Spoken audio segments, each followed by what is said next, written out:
ఆంధ్రప్రదేశ్ ప్రజల తీర్పు ఈవీఎంలలో నిక్షిప్తమైంది. ఫలితాలు అధికారికంగా జూన్ 4వ తేదీన వెలువడతాయి.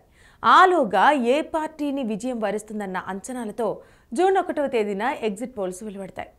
అంతే.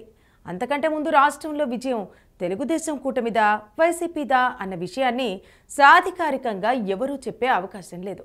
షెడ్యూల్ విడుదలకు ముందు వెలువడిన డజనుకు పైగా సర్వేలు తెలుగుదేశం కూటమిదే విజయమని తేల్చి చెప్పినట్టు ఫలితాలు వెలువరించినా వాటిని వేటిని ఖచ్చితమైన ఫలితంగా పరిగణించలేము. అయితే ఎగ్జిట్ పోల్స్ పై నిషేధం ఉన్నా పలు ప్రసిద్ధ సర్వే సంస్థలను ఉటంకిస్తూ సామాజిక మాధ్యమంలో ఫలానా పార్టీదే విజయం, ఫలానా పార్టీదే ఘోర పరాజయం తథ్యమంటూ పోస్టులు వెలువెత్తుతున్నాయి.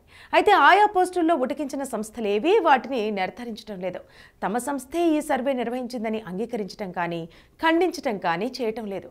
ఈ నేపథ్యంలోనే ఉభయ తెలుగు రాష్ట్రాలలో భారీ ఎత్తున కాంట్రాక్టులు వ్యాపారాలు చేస్తున్న బిజినెస్ టైకూన్ అని చెప్పదగ్గ మేఘా కృష్ణారెడ్డి చేయించిన ఎగ్జిట్ పోల్ ఫలితాలుగా చెబుతూ సామాజిక మాధ్యమంలో ఏపీ అవుట్కమ్పై పెద్ద ఎత్తున పోస్టులు వెలువెత్తుతున్నాయి.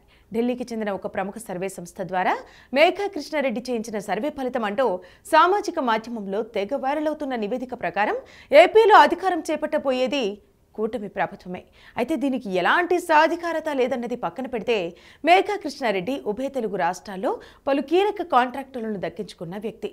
తెలంగాణలో గత బీఆర్ఎస్ ప్రభుత్వానికి సన్నిహితంగా మెలిగిన వ్యక్తి. అదేవిధంగా ఏపీలో కూడా జగన్ సర్కారు రివర్స్ టెండరింగ్ పుణ్యమా అని పోలవరం వంటి భారీ కాంట్రాక్టును కూడా దక్కించుకున్నారు. అటువంటి మేఘా కృష్ణారెడ్డి చేయించినట్టుగా చెబుతున్న సర్వే ఫలితం తెలుగుదేశం కూటమికి అనుకూలంగా వచ్చిందంటూ సోషల్ మీడియాలో వైరల్ అవుతున్న పోస్టులు సంచలనం సృష్టిస్తున్నాయి.